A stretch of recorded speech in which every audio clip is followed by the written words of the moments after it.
Hi everyone, wherever you are in the world, good morning, good afternoon, or good evening. Welcome to the very first edition of TREVTalks, a brand new podcast sponsored by Aura to discuss, challenge, and learn about packaging sustainability.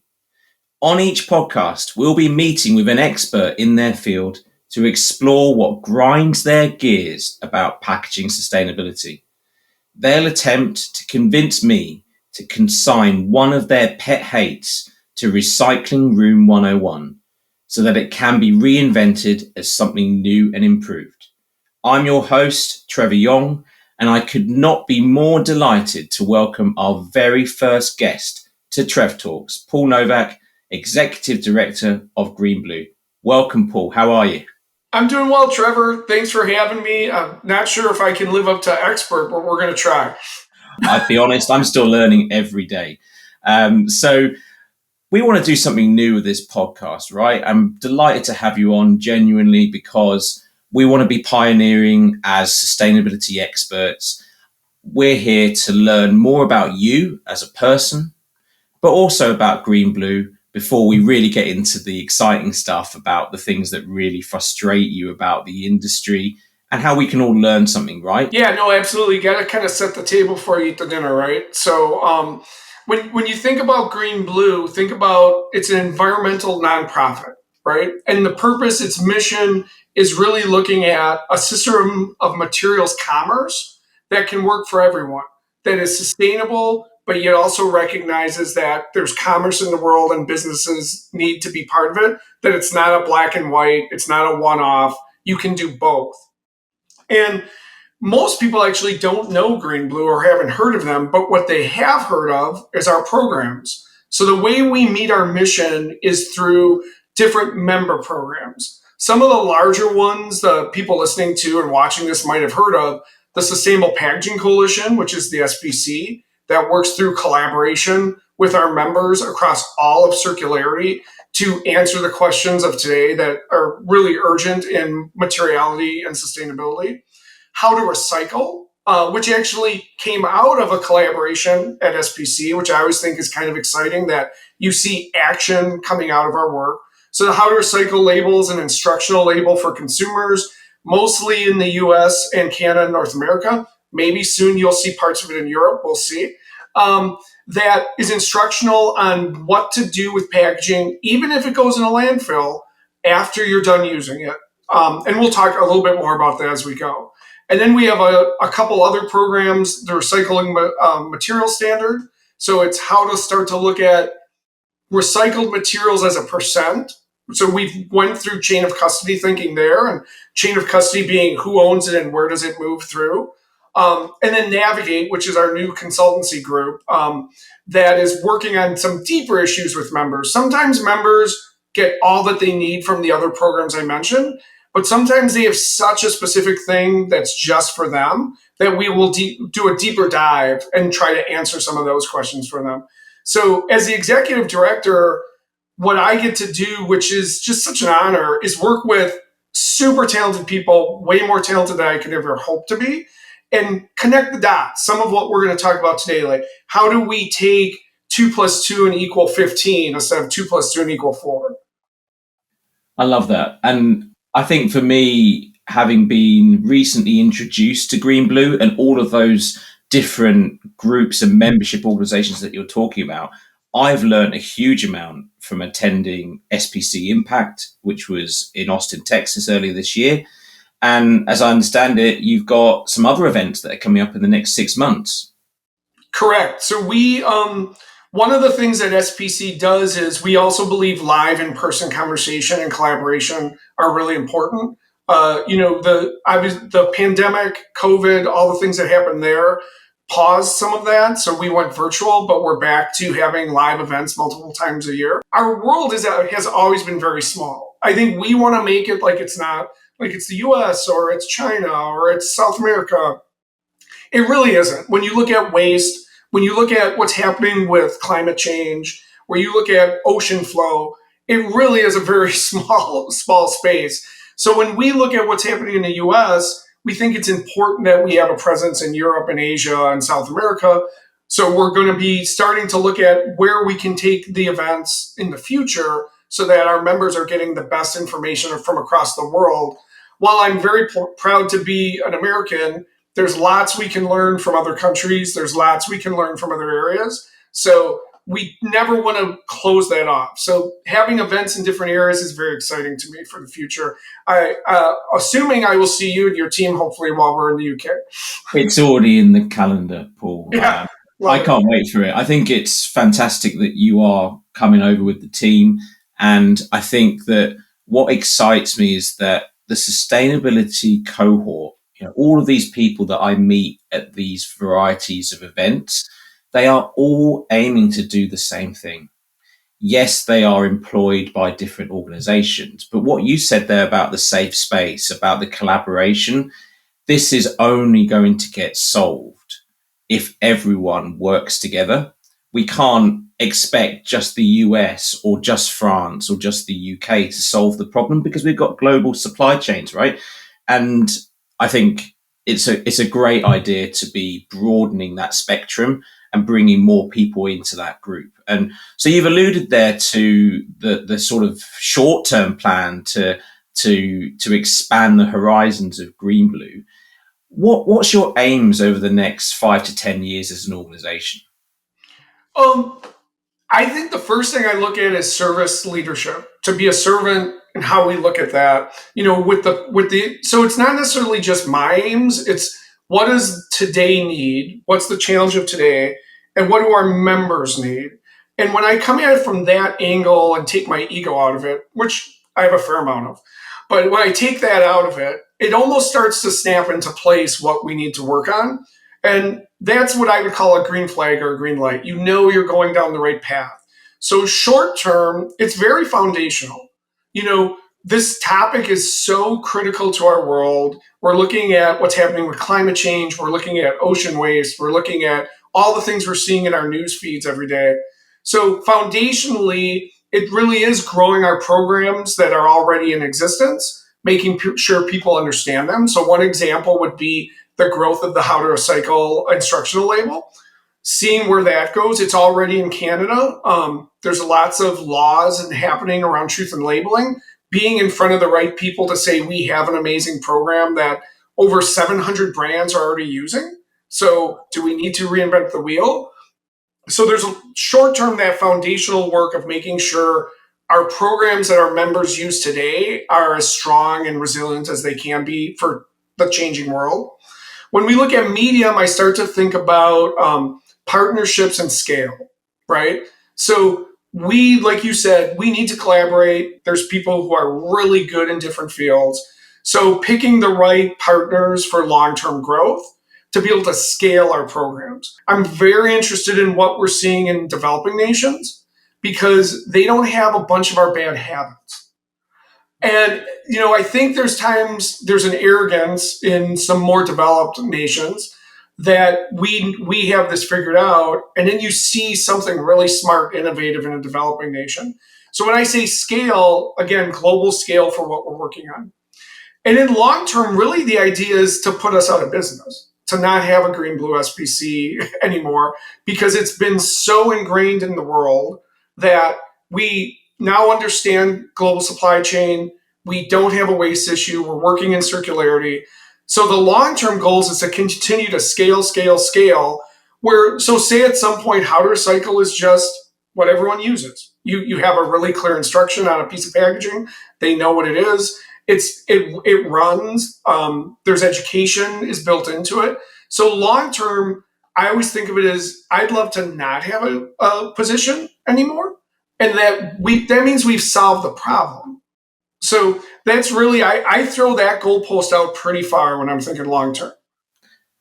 I think that's a phenomenal vision and one that I can empathize with because, what we're doing at Aura is to try and educate and inform about packaging sustainability.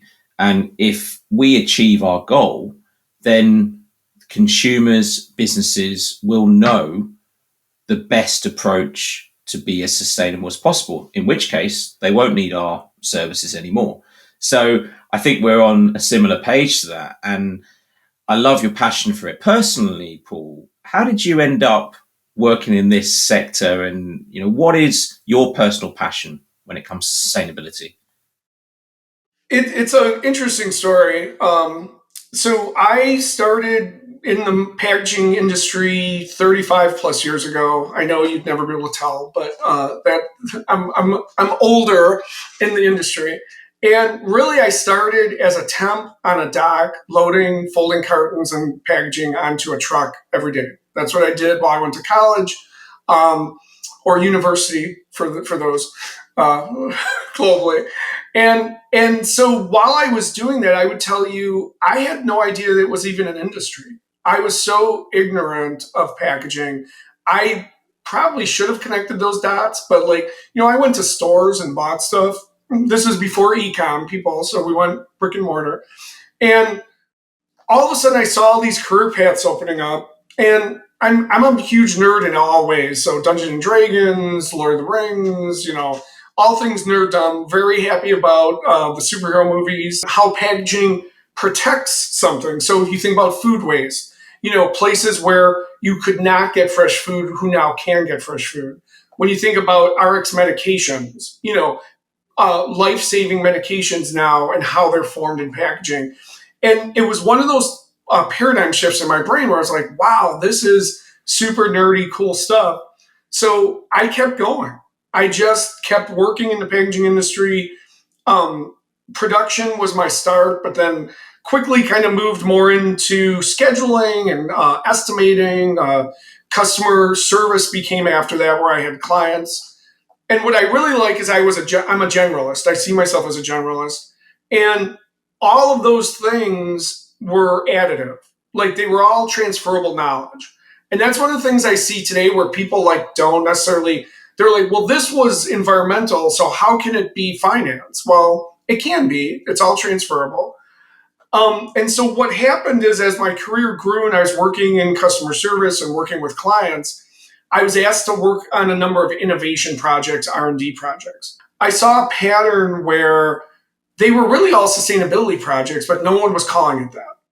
It was innovation or R&D. And I was kind of scratching my head, why are we beating around the bush? Like almost all the things you're doing here, they were like, we're going to lightweight this form of packaging. That's an engineering lightweighting project. Actually, it's also a sustainability project. It's actually done the right way, a cost reduction project. So I love to connect dots. And I started to bring those in as sustainability projects. And what happened is the topic kept growing. The organizations I was with needed those skills more and more. And I was homegrown talent that they trusted me. Hopefully they did.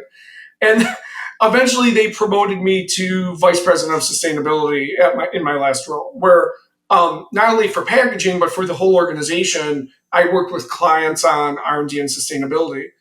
And I always have to tell this. Unfortunately, my husband passed away about a year and a half ago. And so I've been in this role about a year and 4 months. So I believe in prayer and meditation. I was praying. I was meditating for what does this mean in my life? What's the next chapter? And at that point, GreenBlue approached me. The current executive director was Nina Goodrich, who I am so thankful for everything she built that I get to play with now, the whole toy box. But she came up to me and said, I would like to retire, and I've been watching you. And I was lucky enough that they gave me the toy box to play with for a while. Here's a quick message from our sponsor, Aura. This podcast is brought to you by Aura, bringing together leading consultancy, pioneering technology, and data-led insights to help organizations meet environmental compliance and manage sustainability every day. At this point, after that fantastic intro, we're going to get into the main feature, the main event, which is Recycling Room 101. So for literacy fans, Room 101 is actually the creation of the late, great George Orwell. And it was featured in his seminal novel, 1984, apparently named after a conference room at the BBC where George Orwell had to sit through tedious meetings. And so he decided, I'm going to parody this and put it into a novel. Recently, I grew up watching the BBC, as many did, and they made it into a TV series where celebrities attempt to consign their biggest bugbears to Room 101, never to be seen again. So your challenge today, Paul, is that I've set you the challenge of bringing forward 3 topics that you want to propose to go into Recycling Room 101.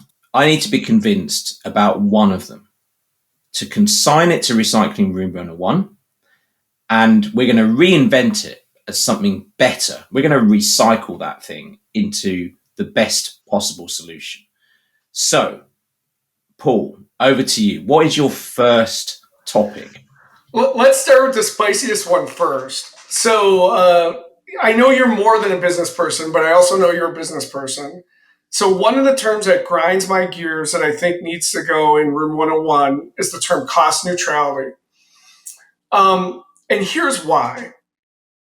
It's so dated. When we go into sustainability meetings and we're talking about a new innovation, and the first thing I hear is, could it be cost neutral or maybe even a cost reduction?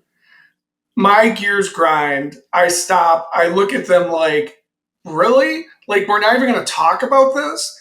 Let alone the news feeds like I've been talking about of climate change and ocean plastic and things that many of these organizations play an active part in, as well as I do as a consumer, that the first part of the conversation becomes we can't go forward without cost neutrality, needs to change. So when I hear that, one of the things that I think right away, because generally it's in a multi-team meeting. So you have finance people, you have procurement people, you have marketing people, and they literally have different budget processes that they do every year, maybe quarterly, maybe they have weekly reports of how their numbers are. And they're so focused on that it's pitting them against each other for innovation in the future. So my question was always, well, where is the budget for saving the world today? Is there a P&L line that we can look at that is going to stop this? And generally that is, because you have to get their attention at this point. So what I would like to do is say to groups, stop saying cost neutrality, create a new system for your budgets that looks at it holistically, where sustainability lives as its own line item. And I want to be clear, not a marketing line item, not a just environmental line item, a holistic line item for sustainability. And at the same time, look at all of your different leadership roles and fold it in as an actual goal that they're paid against within their system. So cost neutrality, put it in the room, reinvent it. You never want to hear that term again, right? In my 20 or so years, the first 10 were working on producer responsibility, looking at producer compliance. And then the next 10 years were focused on waste management. So I recognize the US is moving at pace in both of these areas.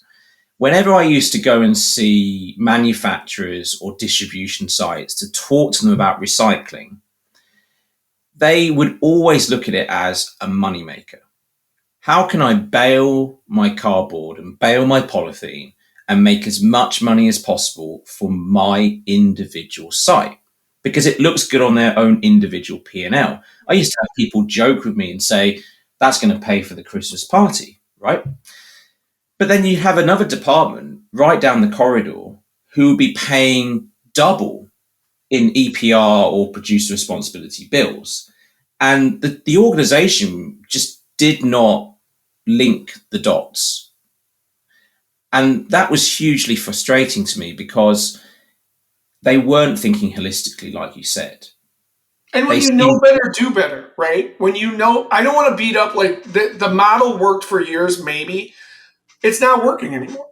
So you've talked about how you want organizations to think more holistically. How, if you were catapulted or parachuted into a global CPG, how would you recycle cost neutrality to be the best possible solution? I would take the best talent in departments that have nothing to do with sustainability or environment. So I get my finance people, I get my HR people, I get all the different departments. We'd sit in a room and we would build a system that works.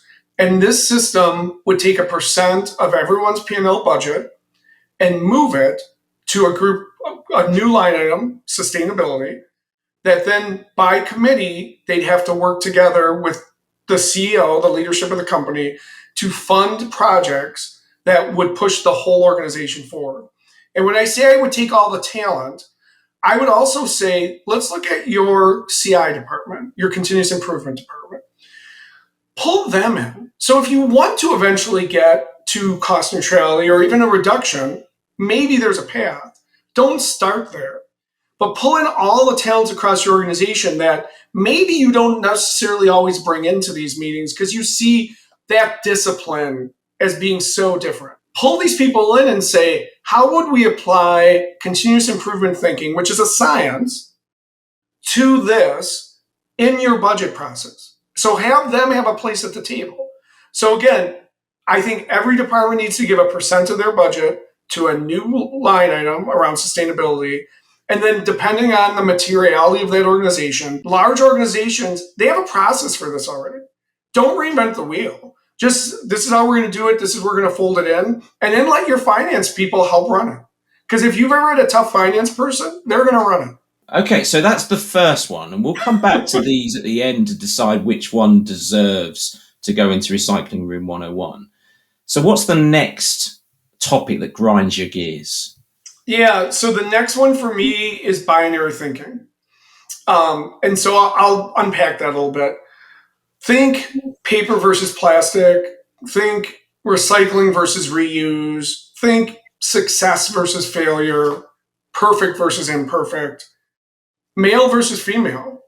What I have found in my life, so I'm an out gay man, and as I've lived my life, unfortunately, because of homophobia, I looked at masculinity a very specific way. Like, you could only do these things, and if you're a man, you can't do other things. So at least, like, I would, like, one example would be dancing. You don't see a lot of people in my area who are male who would go out and dance. Like, I know London is popping and you'll go to a club, but like, there's a whole group that wouldn't dance, and it's because, in my opinion, it's seen as something feminine, or a number of other things on the feminine side. There was one point in my career in the 90s, we were hiring for warehouse work for forklifts, and I was interviewing a couple people who presented as female and identified as female, and the staff was like, well, you picked some of the wrong people, you put some females in the group. I'm like, can a female not drive a forklift? Like, like, I think it's fine. But I mean, so I use that as an extreme example of why my paradigm started to shift around binary thinking. Because once I started to free up that I've been put in a construct and that the construct might not be true, it blows everything up. And so the reason I think this needs to go away is multifaceted. One is it stops innovation. So let's take the black and white of success versus failure. When you're in the innovative space, and let's be clear, we need a lot of innovation in sustainability for us to dig ourselves out of the hole we're in. And you're looking at strictly through success and failure, you will not take big swings as much. You will not look at all of the tough choices that you have to make because there's a fear base there. So this whole idea of being in the binary and only limiting your choices, again, like saying a male could only do this job or a female could only do this job, you've limited your talent pool, right? And you might have perspectives from a whole group that you're missing. So when you think of, again, if I go back to the female forklift driver, she came in and was like, why are we doing it this way? I have thought about doing it this way. Like, there's this whole other perspective, not just because she was female, but because of all of her life experiences that included her being female. So it really starts to grind my gears when I go into meetings and people are like, it's this or this, we have to choose. I'm like, oh, who told you that? Like, you were taught that. That's not true. So when we bring it back to sustainable packaging, one of the questions I'll have is paper versus plastic. It's both, right? You need to pick where you need to start to pick and choose and not limit yourself. And by the way, there's papers that are starting to behave like plastics, and there's plastics that are now using different materials from plant-based.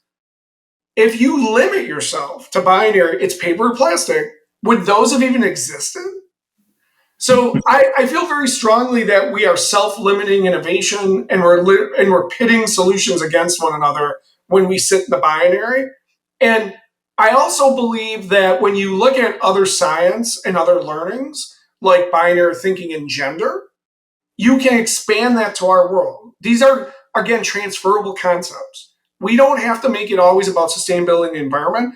We know that this works here. Binary thinking and the thinking around spectrum of thought or spectrum of gender, applying it to spectrum of innovation or spectrum of what we need in sustainability, transfer what we know from other areas so that we can move faster. We don't have to reinvent everything. You mentioned, I think fear of failure is a big challenge for corporate environments. We all want to put food on the table. We all want to be promoted, successful in our roles. And I think what holds back a number of individuals and departments and organizations is the fear that we will get it wrong. So what I'm interested in here is, Paul, have you seen any great examples of approaches or organizations that are doing this and you applaud them for it? Yeah, I mean, I give you a couple examples. So are you working from home today, Trevor? I am, yeah. Do you guys have an office? Do you have a physical office? Yes, we do, but we tend to work from home. Yep. Do you think 10 years ago you would have been doing that? Absolutely not. So does it have to be office or home? Do you ever go in the office? We do when we want to physically meet and when we want to be physically together, which can be monthly, fortnightly, just depends on how we all feel. So there's this new option that is non-binary, right? So the example I'm using is, because we'll come to this again, there was a friction in the world, and there's probably a benefit for you and your team to be able to now flex. So there was friction that caused the start of this and a benefit. So now the business world has created a new habit. Not all of them. Some of them are fighting it. But they might have good reasons. Like there might be reasons that teams do need to see each other more. But so instead of giving you an actual organization, I want to give you one we're living today, that something not that long ago, there was one choice. You either were like, you stayed home or you did this, or you were maybe in sales and you never went in, or you were in, you had to be in, people were watching, were they in by 8? That's shifted. Absolutely. And I think that however challenging it was during COVID, and we all experienced that, I'd say the majority of people appreciate the flexibility that has come out of it. Okay, so that's binary thinking. We're on to the last topic. And I'm starting to think to myself, which one is going to enter Recycling 101? I want to make it tough on you. I'm going to make it tough on you. Yeah, what's your last topic? So this one still happens at a rate that I'm shocked at. Questioning consumer sentiment that they care about sustainability. So I go to conferences. You might have done a report, or I might have done this report themselves. I go to conference after conference where it's still like, do consumers care? They care. There's tons of data. Stop spending your money on that. Stop questioning it and connecting it to cost neutrality. So some of these connect and say, well, if we just knew this, we'd make this decision. You know it. There's tons of studies that show it. The difference is we haven't educated and we haven't created habit change. So when you come up to me and you say, we're not sure we can do this because we're not sure consumers care, the thing I say, okay, so if you asked a survey question that said, would you like your ocean to be full of junk? A bunch said yes. Like, did someone say yes to that? Oh, no, that's not what we mean. we have to stop spending money on that research and move the money to, you still need lots of data and research to say, how do we change habits with consumers? We know they care. That study's been happening for 20 years, right? Like the iterations of that, the consumer sentiment studies. Stop questioning that. Move your research dollars to how do we educate consumers? How do we create change? So, for example, for reuse as one of the forms of sustainable packaging, going to a reuse, say in beauty, you're going to start to have reusable packaging where you go in and you get a cream. That's where those dollars need to go.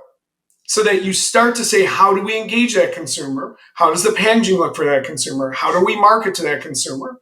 Now, all those things I just said, again, I'm connecting dots, are talents that we have that aren't necessarily sustainability talents who can tell you how to do that. But we're making it such a sustainability issue and not moving the dollars to these other groups that, and we're making it binary. It's either a marketing project or it's a sustainability project. It's everyone's project.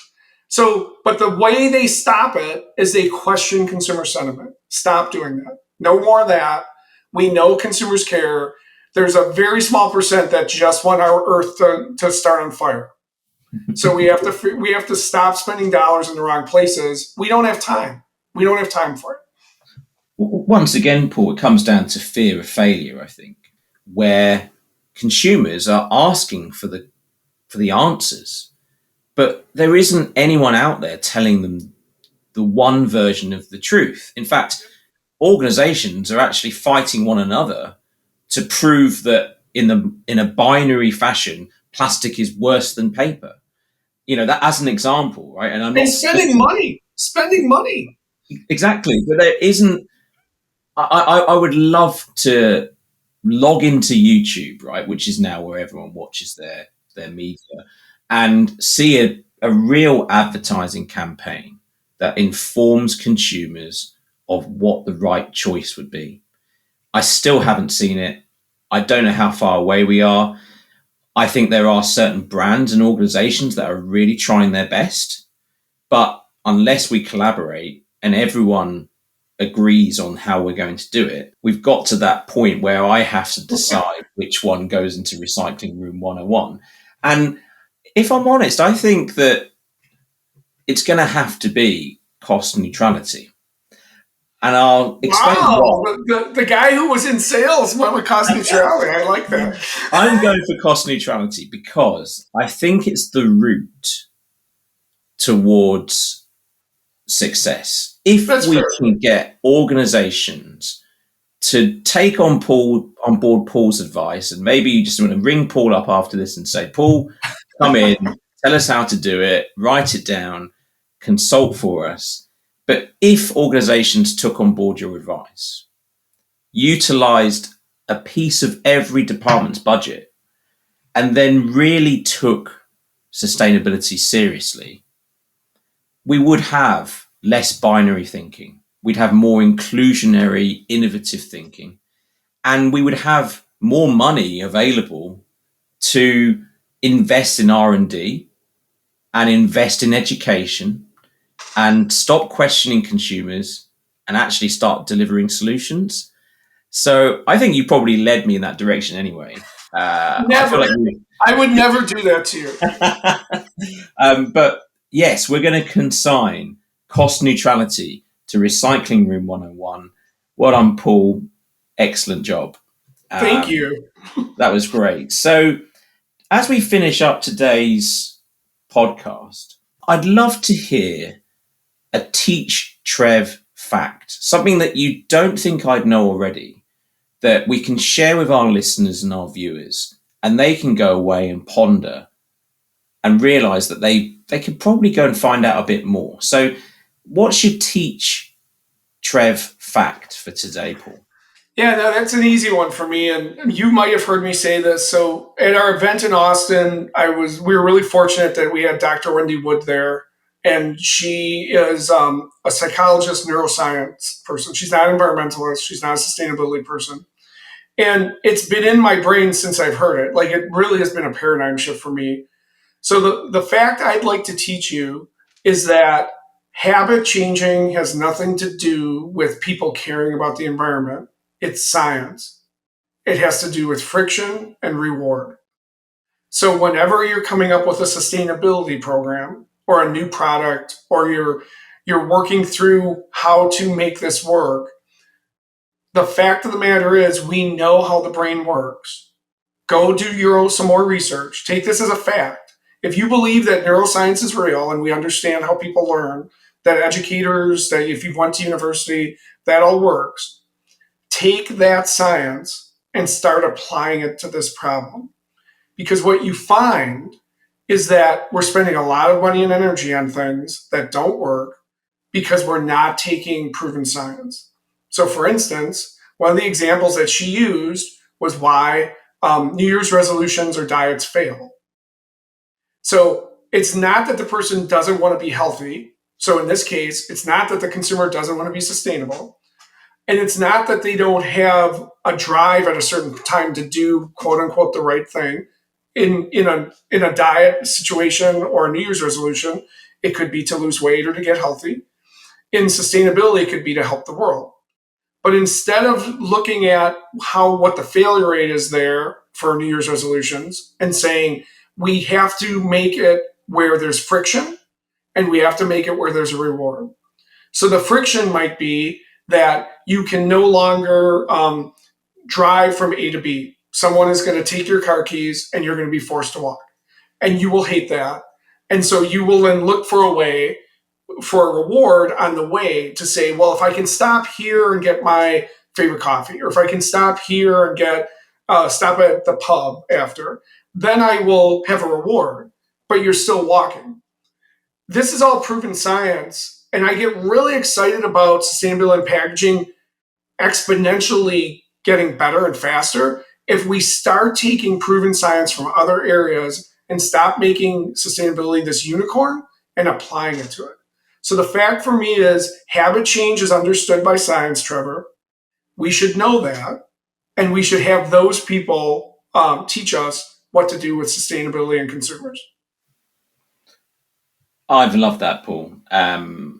I've definitely learned something. Paul, thank you for an amazing chat today. I've genuinely enjoyed it. Thanks for the opportunity.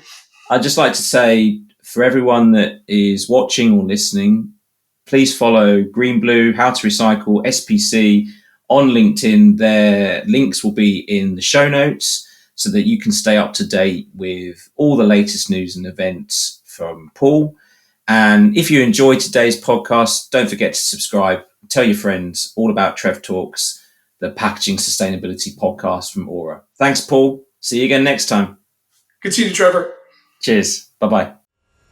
Thanks for listening to TREVTalks. If you'd like to be featured or you've got a question you'd like us to discuss in the next TREVTalks episode, simply drop me an email using the email address in our show notes. TREVTalks is brought to you by Aura. Aura brings together sustainable packaging consultancy, pioneering technology, and expert-led insights to positively impact your business and our planet. Find out more about how Aura is helping leading businesses to achieve their sustainability objectives. Go to www.aura-consultants.com.